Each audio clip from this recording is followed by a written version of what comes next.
update ng bayan. Maasahan anumang panahon. Magandang araw po sa lahat. Narito ang latest update ukol sa lagay ng panahon ngayong araw ng Biyernes, Oktubre 11, 2024.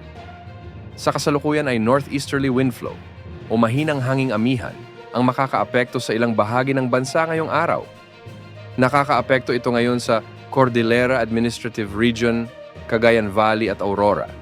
Kaya makararanas ang mga lugar na ito ng bahagyang malamig na simoy ng hangin, ngunit magiging maulap na may mga pag-ulan at pagkidlat, pagkulog din ang inaasahan.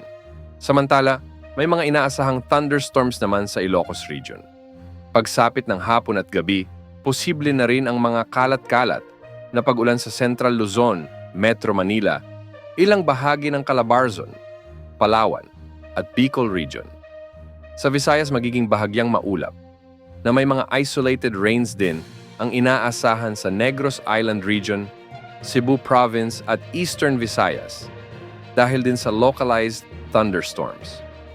Ganitong panahon din ang inaasahan sa Zamboanga Peninsula, Bangsamoro Region, Caraga, Soxargen at Davao Region.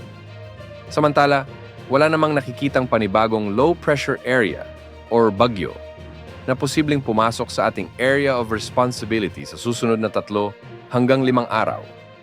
Wala ting nakataas na gale warning sa anumang bahagi ng ating karagatan. Yan ang update sa lagay ng panahon.